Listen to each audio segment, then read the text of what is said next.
The Halo qualification course at Fort Bragg ran 4 weeks.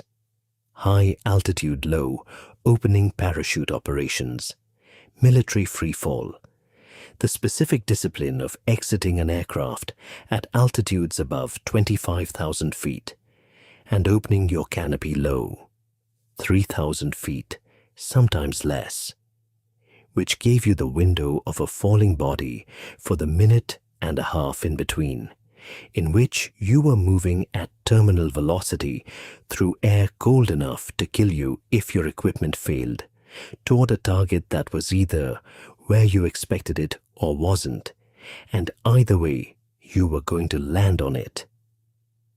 The instructors at Halo School were experienced in the way that instructors of specialized skills are experienced. Not just at the skill itself, but at reading the people who came through to learn it. They could assess a student in the first 3 days, could tell you by day 4 who was going to wash out, could tell you by day 6 who was going to be good and who was going to be exceptional. She arrived on day 1. She was wearing the standard issue physical training clothes that everyone wore on the first day and carrying the standard issue kit bag and presenting no external information about herself beyond her name, Captain Riley Vann, and her unit assignment, which was listed as Special Operations Support, which was a designation that told an experienced instructor very little, because Special Operations Support was large enough and vague enough to include everything from genuine operators to administrative staff who worked in buildings adjacent to the operational world. She was 29 years old, and she looked it. She was fit in the way that most of the people who came through Halo qualification were fit. Not extraordinarily, not in the way that made you stop and look, just functionally and durably. She was quiet in a way that was not unusual at the start of a demanding course, because demanding courses attract quiet people. Sergeant Major Aaron Theus was her primary instructor. He had been running Halo qualification for 6 years and had run 214 students through it. He had seen everything. He had seen the ones who arrived confident and washed out by day 8. He had seen the ones who arrived uncertain and became exceptional. He had seen the ones who came in with classified backgrounds that they wore like a second uniform, the subtle additional quality that separated people who had trained in unusual places from people who had only trained here. He looked at her on day 1. He did not see anything unusual. She was a student. She ran the PT course at mid-pack. She completed the academic portions of the first day with average scores. She asked no questions. He made a note that said, "Support background, standard presentation, watch performance." On day 2, there was a written theory assessment. The assessment covered free-fall aerodynamics, equipment systems, emergency procedures, altitude physiology, and the operational parameters of Halo insertion. It was comprehensive, and it was not easy. The questions were specific, and the scoring was strict, and the average on first attempt ran about 74% among the cohort. She scored 61%. This was not a failing grade by the course's standards. The hard minimum was 55, but it was below average, and it was notable because the specific questions she had missed were not the difficult questions. They were the foundational questions, the questions that someone with a genuine operational background in military freefall would have found effortless. Theus looked at her score sheet. He said, "Captain Vann," a word. She came to his desk. She stood in the way she always stood, correctly without excess. He said, "Your theory assessment." She said, "Yes, Sergeant Major." He said, You missed several foundational questions that the course materials cover on day 1. She said, yes, Sergeant Major. He said, questions about basic freefall aerodynamics, equipment component identification, the kind of material that... She said, I'll review the materials tonight and correct my understanding. He looked at her. She was looking at a point slightly above his head, which was correct military bearing, and her expression was neutral, which was also correct, and there was nothing in her posture or her face that said anything additional. He said, do that. She said, yes. Sergeant Major. She went back to her position. He looked at her score sheet again. He circled the missed questions. He made a note. Something about the pattern of what she had missed bothered him in a way he could not articulate. Not the grade. 61 was unusual but not unprecedented. The specific questions, the ones she had missed were basic. The ones she had gotten right were advanced. It was, statistically, the wrong pattern. People who didn't know the material missed the hard questions first. On day 3, they went to the physical portion. The physical qualification for Halo School included a timed run, a strength circuit, a body armor run with weighted pack, and a pool competency test that was separate from the other requirements and designed to screen for the specific combination of swimming ability and equipment management that was sometimes relevant in water-adjacent insertion scenarios. She completed the timed run at the back third of the cohort. She completed the strength circuit at average. She completed the body armor run with weighted pack at below average, not significantly, but measurably. Enough to put her in the range that instructors flagged for additional monitoring. The pool competency was last. It involved entering the water in full gear, flight suit, harness, simulated reserve parachute, and demonstrating controlled descent, equipment jettison, and survival swimming for 200 meters. The first 2 students entered the pool. They were competent. The third was slow but passed. The fourth struggled with the equipment jettison and needed a second attempt. She was 5th. She entered the water. She descended. She managed the equipment jettison with a smoothness that was different from what she had shown in everything else that day. Not different in a way Theus could have pointed to in a review board, but different in the way that certain movements are different when they are automatic versus practiced versus learned yesterday. The equipment jettison she executed with the specific unhurried efficiency of someone for whom jettisoning emergency equipment in water was not a new skill. She completed the swim at average pace. Theus watched her exit the pool. He made a note that said, equipment handling in water, inconsistency with land performance, investigate. He did not yet know what he was investigating. He had a feeling. 6 years of watching students had given him a well-calibrated sense of when something did not add up. Week 2 moved into the wind tunnel. The wind tunnel simulated freefall conditions, horizontal air at speeds approximating terminal velocity, in which students learned to maintain body position, control heading, and execute the specific movements that freefall navigation required.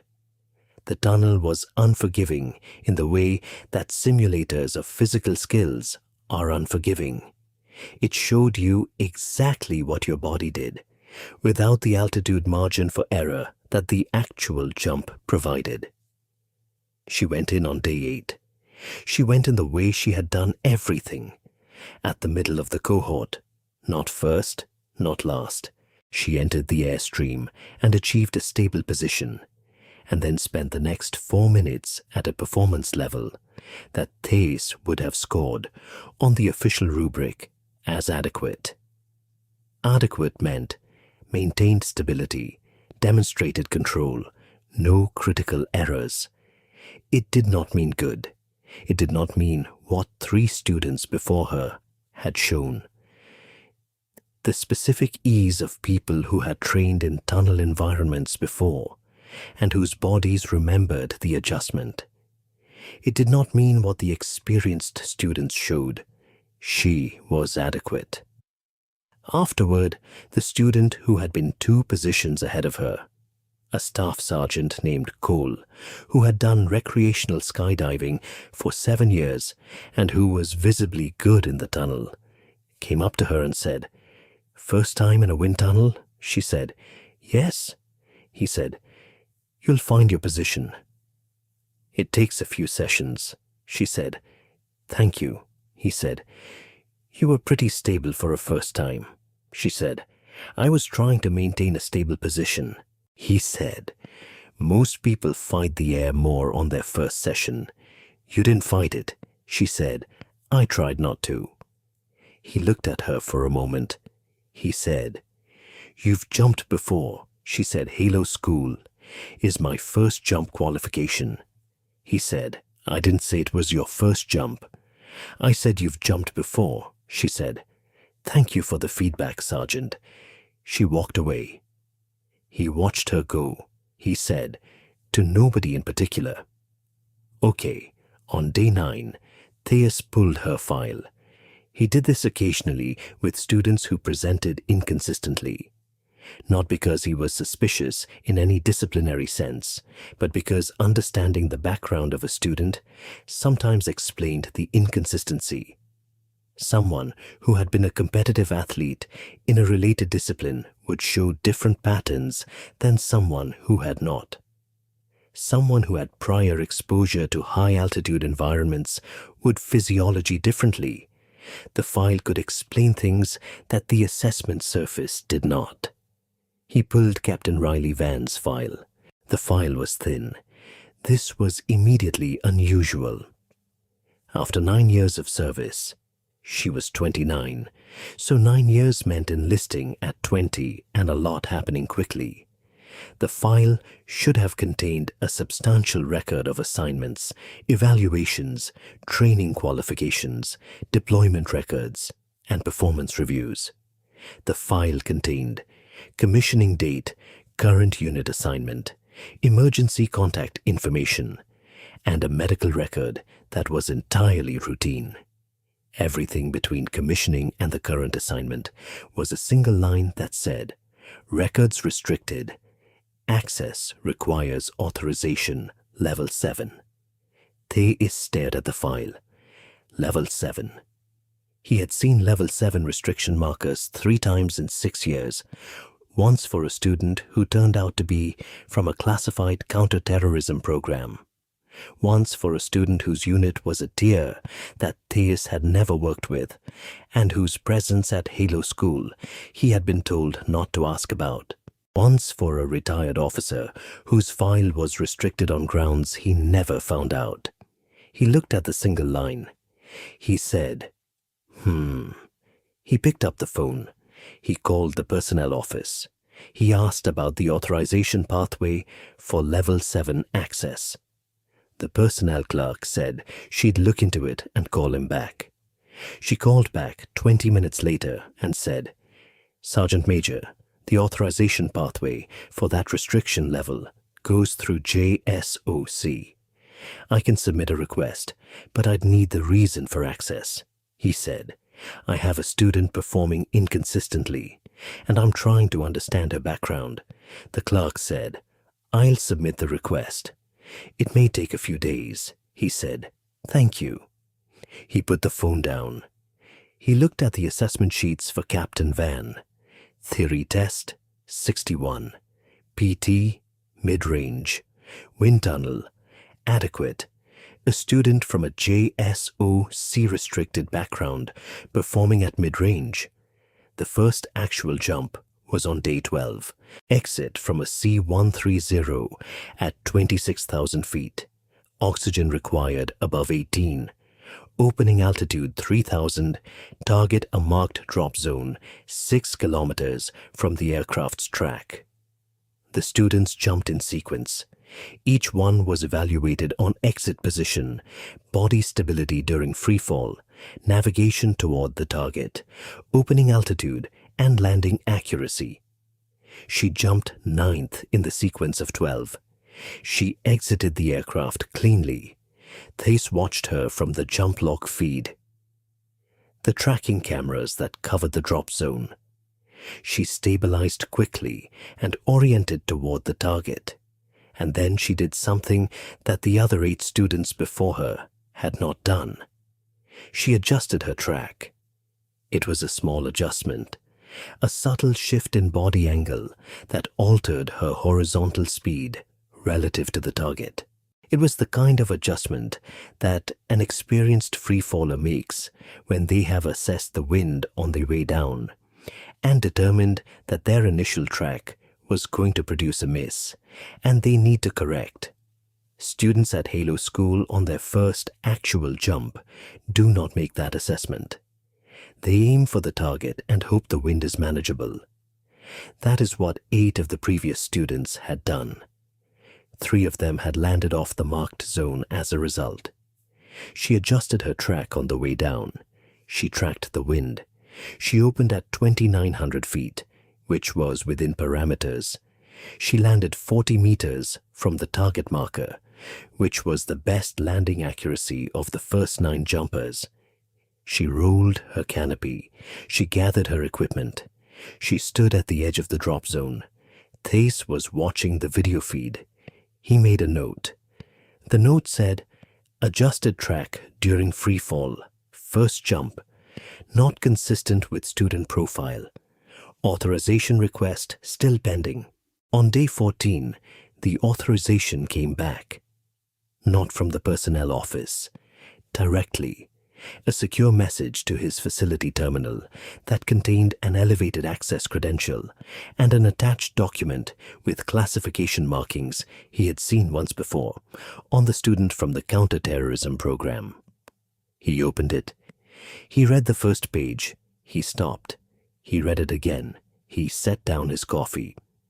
The first page of Captain Riley Vann's actual service record contained, in the standard format of an official military record, a list of qualifications. The standard qualifications were listed first: commissioning, branch training, language qualifications.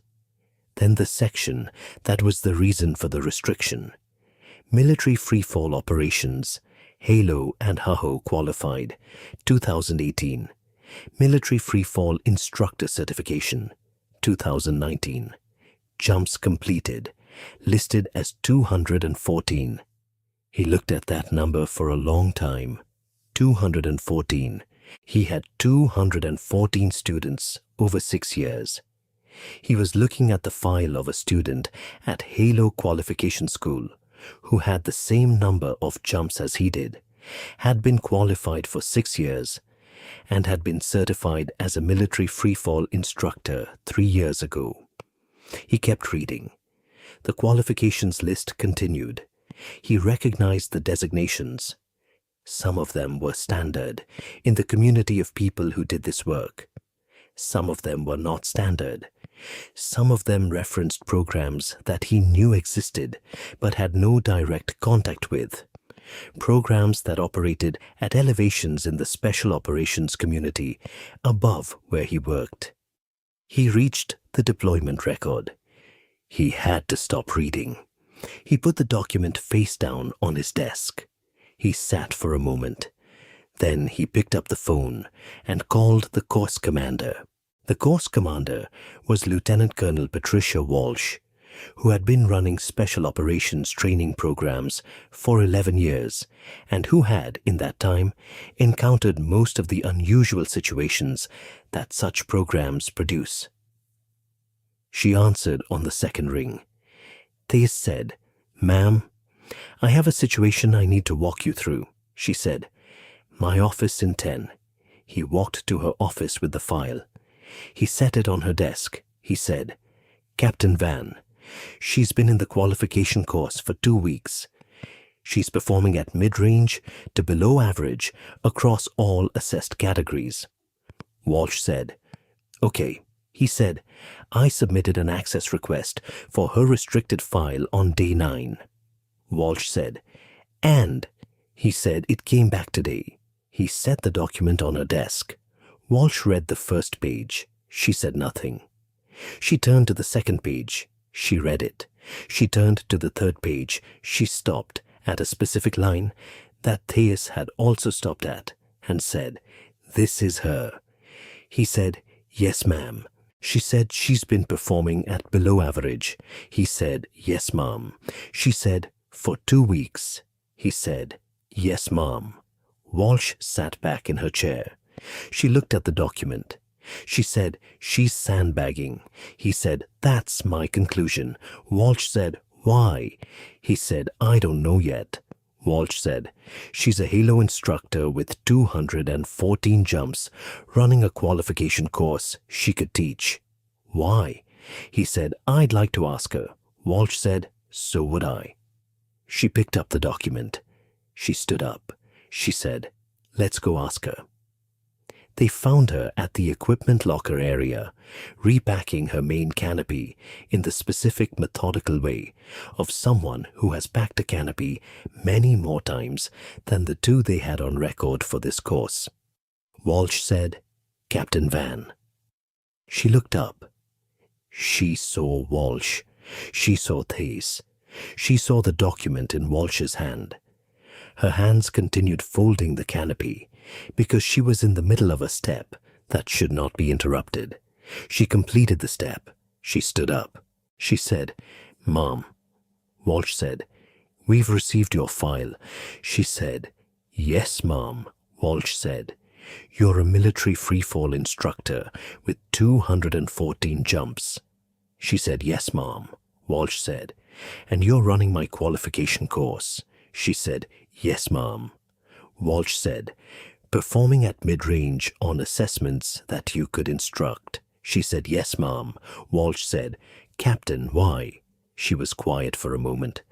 Not the quiet of someone composing an excuse. The quiet of someone deciding how much of the true answer to give. She said, I have a new unit assignment in 3 months. The assignment requires a specific notation in my personnel record. A Halo qualification obtained at this facility, in the standard qualification pathway, documented through this program's official process. Walsh said, you already have a Halo qualification. She said, my existing qualifications are in my restricted file. The notation the new assignment requires must come from a standard, unclassified qualification record. Walsh said, you need a clean qualification for a cover assignment. She said, I need a standard qualification that appears in the unclassified portion of my record. Walsh said, and you couldn't just present your existing qualification. She said, the assignment is under a cover designation.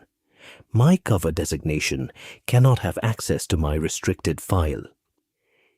If the cover's qualification record doesn't include a standard Halo qualification obtained through standard channels, the cover has a gap that adversaries can identify. Walsh looked at her. She said, I'm sorry for the inconsistency in performance. I tried to calibrate to a level that would pass without standing out. I clearly miscalibrated. Walsh said, you miscalibrated. She said, the wind tunnel assessment in particular. I underweighted how the tunnel performance would read. Theus said, you adjusted your track on the first jump. She said, yes. Sergeant Major, that was an error. I overcorrected for the wind and the adjustment was visible. I shouldn't have done it on a jump that was being evaluated. Theus said, you've done 214. She said, yes, Sergeant Major. He said, and you came to my school to get number 215 at a performance level you were deliberately holding below your capability. She said, yes, Sergeant Major. He said, that's the strangest thing I've encountered in 6 years of running this course. She said, I understand, Sergeant Major. I apologize for the confusion it's caused. Walsh was quiet for a long time. She was looking at the file, and she was looking at the woman in front of her, and she was doing the calculation that 12 years of running special operations training programs had given her the experience to do. The calculation between what the regulations required and what the situation actually was. The situation was this. A highly experienced operator with a classified record, longer than anyone in this room needed to conduct a cover operation, was running a qualification course she could have taught, performing at a level she had deliberately calibrated to pass without attracting attention, and had just had her file opened by a personnel request that she probably hadn't anticipated coming this quickly. Walsh said, "What's the cover assignment?" She said, "I can't disclose that." Walsh said, "What's the mission environment?" She said, "Denial area." Walsh said, "Duration." She said, "Unknown." Walsh said, "And if your cover has a gap in the qualification record," she said, "the gap is exploitable. In a denial area, exploitable gaps in cover are not gaps in the cover. They're operational vulnerabilities." Walsh said, "This is the cleanest solution." She said, "Yes, ma'am. Run the course. Take the assessment at the end. Get the unclassified notation. Proceed." Walsh looked at Thais. He looked back. They had worked together for 4 years, and they had developed the particular communication of colleagues who have been through enough unusual situations to navigate a new unusual situation with a look. The look said, "This is very irregular and also completely logical given what we just read." Walsh said, "Captain Vann, you are going to complete the remaining 2 weeks of this course." She said, "Yes, ma'am." Walsh said, "You are going to perform at a level that is consistent with what my instructors would expect from a student at your documented point in the course." She said, "Yes, ma'am." Walsh said, "Not at the level of a qualified instructor, at the level of a student who is making good progress." She said, "Understood, ma'am." Walsh said, "And at the end of 4 weeks, you will receive the qualification notation in your standard record." She said, "Yes, ma'am. Thank you, ma'am." Walsh said, "Don't thank me. The operational logic is sound, and I don't want you going into a denial area with a vulnerability we could have prevented. But you are going to tell me, after this is done and you're back and the assignment is over, what the mission was." She said, "That may be years from now." Walsh said, "I can wait." She said, "Ma'am, you may not have clearance." Walsh said, "Captain, I've been running classified programs for 12 years. I have clearance you don't know about." A pause. She said, "Yes, ma'am." Walsh said, "Good. Go finish packing your canopy." Thais walked back from the equipment locker area alongside Walsh, and neither of them said anything until they were back in the administration building, and Walsh had gone into her office and closed the door. He sat at his desk. He looked at his class roster. Captain Riley Vann. The name was in mid-pack in every category column. The deliberate mid-pack of someone who had spent 2 weeks carefully performing below her capability in a course she was qualified to teach. He thought about the 214 jumps. He had run 214 students. Each one had been a person he had read in the first few days, assessed over 4 weeks, evaluated at exit. He had been good at it. He had learned to read the signals, the ones that said natural aptitude, the ones that said hard work, the ones that said prior experience they weren't talking about. He had looked at Vann on day 1 and not seen it. He was bothered by that. Not defensively. He was not the kind of instructor who required himself to be right about first impressions. He was bothered in the way a skilled reader is bothered when they miss something in a text that, in retrospect, was always there. He went back to his notes from day one. Support background, standard presentation, watch performance. He read it. He closed the notebook. She had presented standard. She had performed mid-range. She had been watching him, watching all of them, more carefully than they had been watching her. And she had calibrated her performance to match what a standard background student at mid-level aptitude would produce. He had been outmaneuvered by a student in the most specific possible way.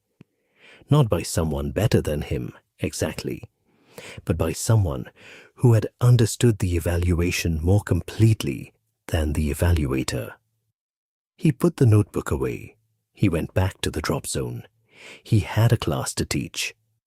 In weeks 3 and 4, she performed as Walsh had described, at the level of a student making good progress.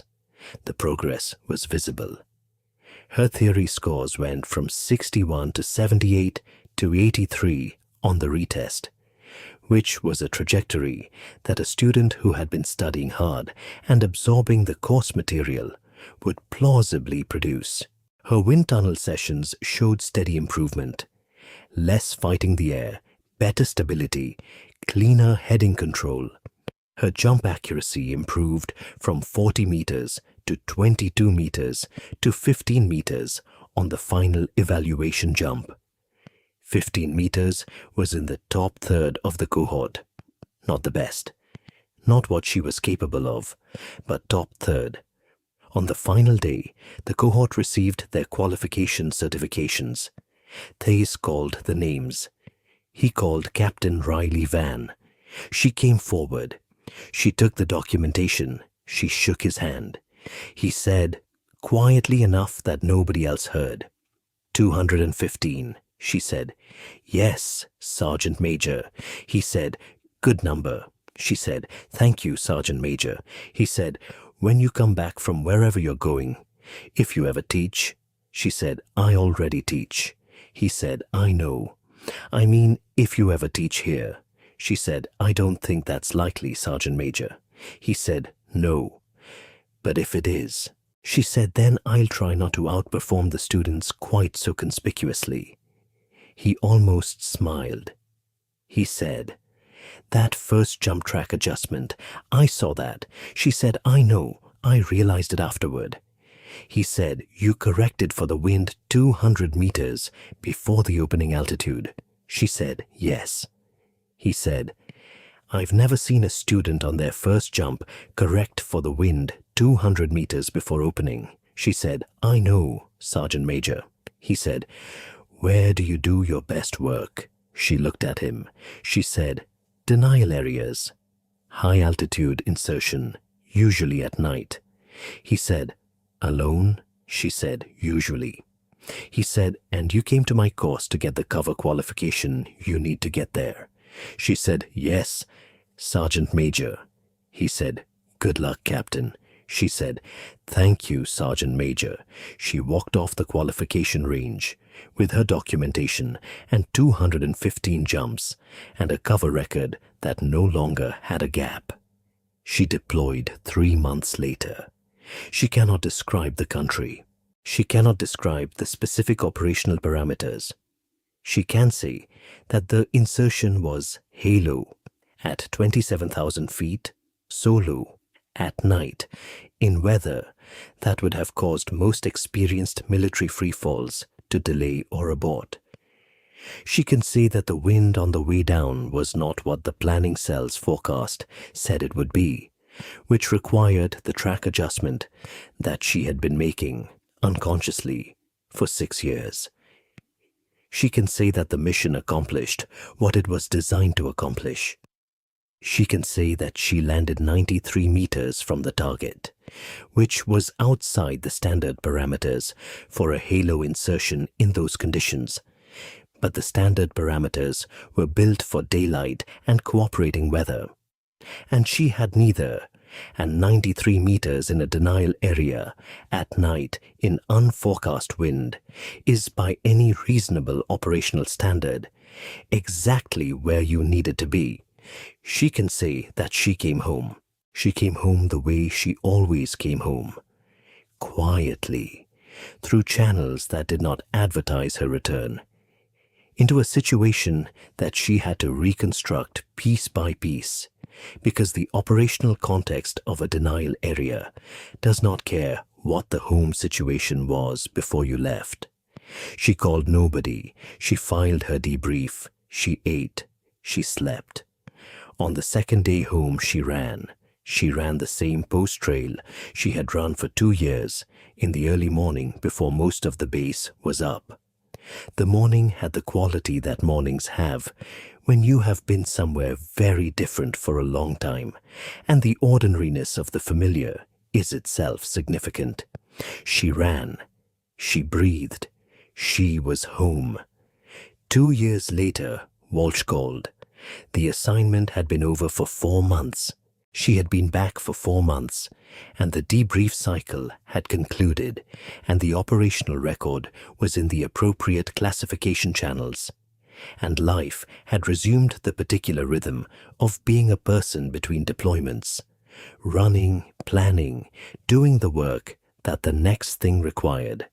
Walsh said, "Captain Vann," she said, "Mom, it's been a while." Walsh said, "It has. You said you'd tell me what the mission was." She said, "Yes, Mom."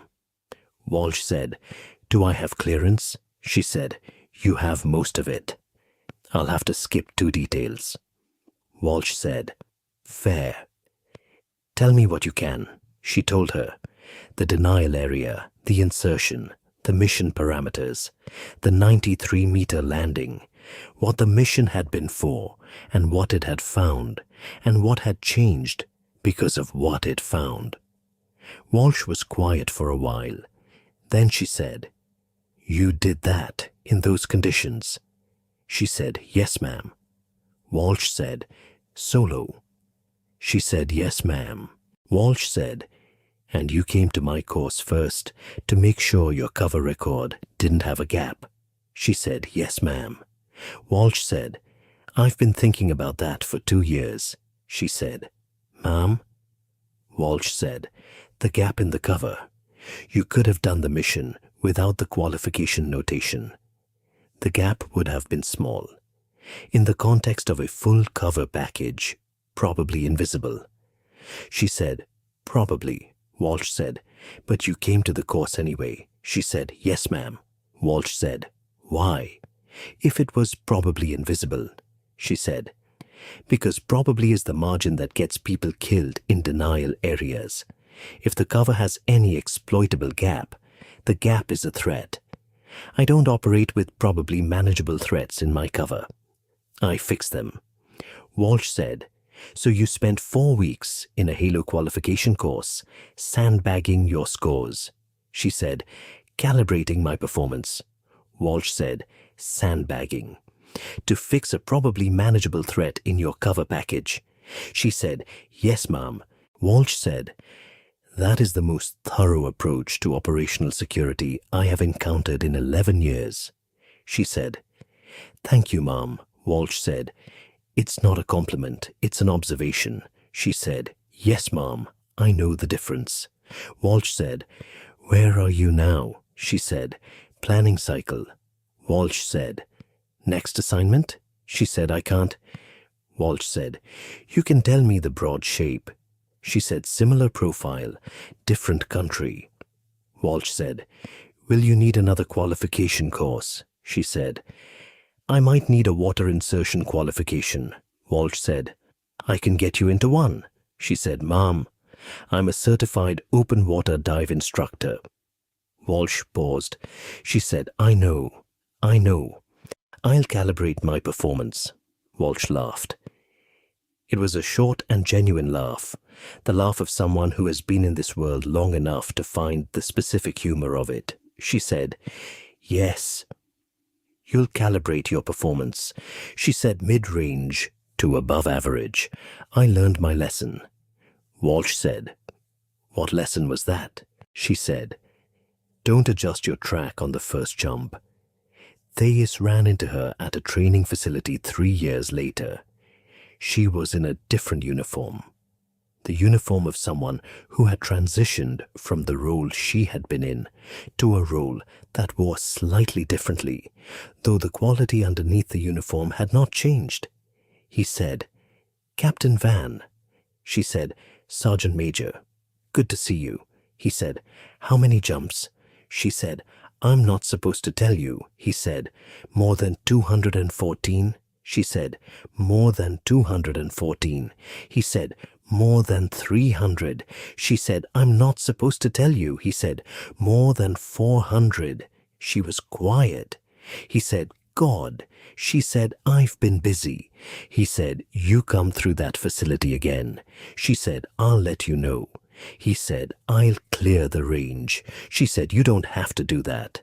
He said, "I want to see what you can actually do, not what you calibrate." She said, "It's not that different from what you saw." He said, "I don't believe that." She said, "Sergeant Major, you run an excellent course. The calibration required was minimal." He said, "The track adjustment on jump 1." She said, "An error." He said, "A beautiful error. That was the most fluid track adjustment I've seen on a first jump student in 6 years." She said, "I'm not a first jump student." He said, "No, you are absolutely not." He looked at her. He said, "What is it like doing what you do?" She said, "It's like Halo. You exit the aircraft. You are falling. You have the training, and you have the wind reading, and you have the target. Everything else is noise." He said, "And the landing." She said, "The landing is what you make of it." He said, 93 meters, Walsh told me." She said, "Conditions were significant." He said, "Walsh said it was significant weather." She said, "It was passable." He said, "She said it was significant." She said, "You went in anyway." She said, "The mission required it."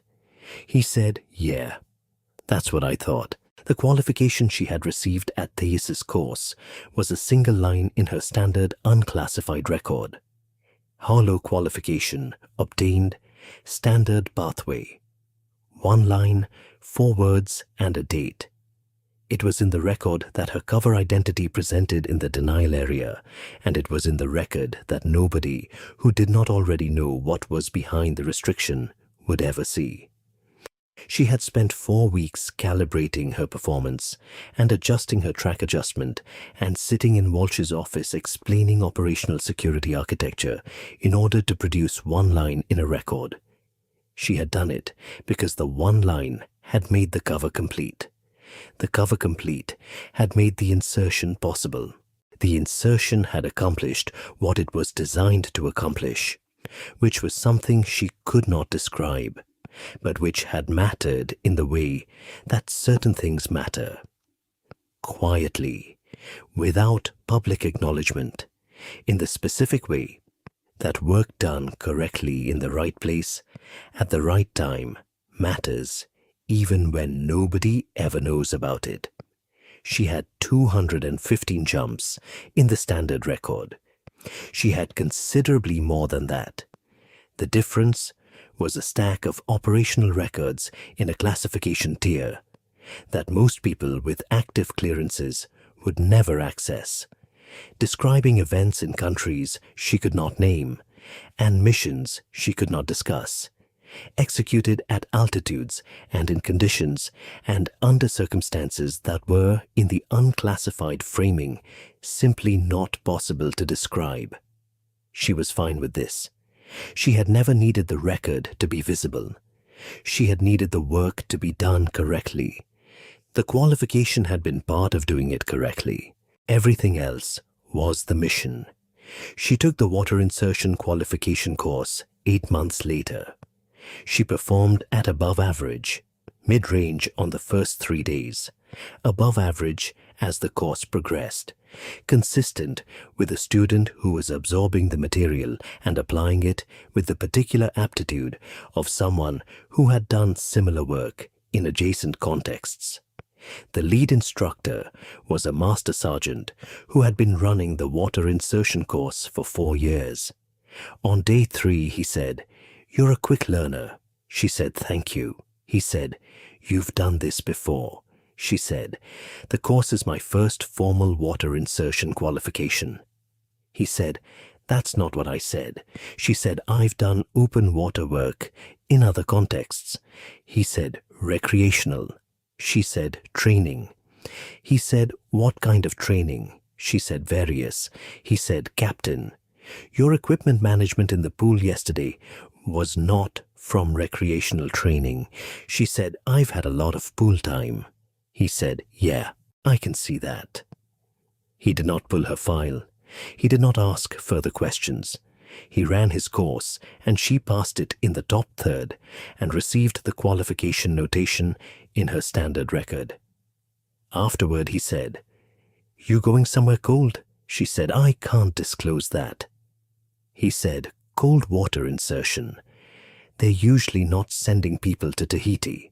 She said, "Thank you for the course, Master Sergeant." He said, "Be careful with the thermal regulation. Cold water at operational depths." She said, "I know." He said, "Yeah, I can see that too." She walked out of the facility with another notation in her standard record. The cover was complete. The work continued. 9 years in, and she had a standard record that was thin and clean and complete. And she had the restricted file that told a different story, a story of qualifications and deployments and operational records that she was not cleared to discuss in unclassified contexts, and that she had never tried to discuss in unclassified contexts, because discussing them was not the point. The point was doing them. She had been falling for 6 years, not just from aircraft, from the specific kind of operational commitment that required you to step out of the aircraft door at 27,000 feet in the dark in significant weather and trust the training and read the wind and find the target. She had been doing that, one way or another, for 9 years. She had walked into Thesa's course on day 1, looking like a support background captain at mid-range aptitude. She had come out with number 215 and a cover record without a gap. She had gone into the denial area and come out. She was always going to come out. Not because she was invincible. She was not invincible and she knew it. But because she had been very carefully preparing the conditions for coming out since day 1 of every assignment she had ever had. The qualification course was the preparation. The cover integrity was the preparation. The calibration of performance was the preparation. She was the product of extremely thorough preparation, and the specific capacity when the door opened and the altitude and wind and darkness were what they were to go. Walsh retired 18 months after their phone call. There was a ceremony at the facility she attended, which was unusual given the nature of her current assignment, but she requested authorization and received it and flew back for a day. Walsh saw her in the reception afterward. Walsh said, "You came." She said, "You ran an excellent program, ma'am." For 11 years, Walsh said, "You ran it for 4 weeks at below average performance." She said, "Mid-range." The final jump was top third. Walsh said, "Yes, it was." They stood together in the reception room. The room was full of the people who had come through Walsh's programs over 11 years. Operators and instructors and support personnel and some people in civilian clothes whose attendance was itself a statement about their clearance level. Walsh said, "Do you know how many people I've cleared through this facility?" She said, "No, ma'am." Walsh said, 411. She said, "That's a significant number." Walsh said, "You know what I remember from all 411? She said, "No, ma'am." Walsh said, "About 15 of them had that quality, that specific thing, the thing where you look at the person and what they show you and what they are don't match at all. And when you find out what they are, It explains everything that looked like an inconsistency. She said, "What does that quality look like?" Walsh said, "Like a student who gets 61 on the theory test and adjusts her track on the first jump and backs her canopy with the hands of someone who has done it 1,000 times." She said, 200 odd. Walsh said, "Right." Walsh looked at her. She said, "What's next?" She said, "Planning cycle." Walsh said again. She said, "Always." Walsh said, "The cover?" She said, "Needs a mountain warfare qualification." Walsh looked at her. She said, "I have prior experience." Walsh said, "Of course you do." She said, "I'll calibrate my performance." Walsh said, "Mid-range to above average." She said, "Yes, ma'am." "I learned from the wind tunnel." Walsh said, "You learned from the track adjustment." She said, "Yes, ma'am." "That too." Walsh raised her glass slightly. Not a toast exactly, more the gesture of someone acknowledging something between them that does not require further articulation. She raised hers. Walsh said, "Good luck, Captain." She said, "Thank you, ma'am." She put her glass down. She walked back into the room. She was in a room full of people who did the work, and she was the person she had always been, the one you did not notice until you opened the file, and then you could not stop reading. Every jump starts the same way. You are in the aircraft. The aircraft is at altitude, 25, 26, 27,000 feet. Oxygen on. Equipment checked and rechecked and checked again, because equipment at that altitude and speed does not give second chances. The light goes from red to green. The door opens. And then you decide, in the specific way that this decision has always been made in this moment, to step through it. She had stepped through it 215 times in the standard record. She had stepped through it considerably more than that in the other record, the one with the classification markings she had not seen before she opened Walsh's folder. Each time the decision was the same, not because it became easy, but because she had prepared for it with the same thoroughness she brought to everything. The qualification courses, the cover records, the theory tests scored at 61%, the wind tunnel sessions at adequate performance, the canopy backing with hands that had done it 1,000 times. She had sat in Thea's course for 4 weeks, performing at a level she had precisely calibrated to pass without standing out. She had done it to fill a gap in a cover that was probably undetectable, but probably was not enough. She had stepped through the door at 27,000 feet in a denial area in weather that the planning cell had not accurately forecast, and landed 93 meters from the target in darkness and completed the mission. She always completed the mission, not because she was the best, because she was the most prepared, because she understood from the specific experience of 9 years of stepping through doors that the preparation is the mission.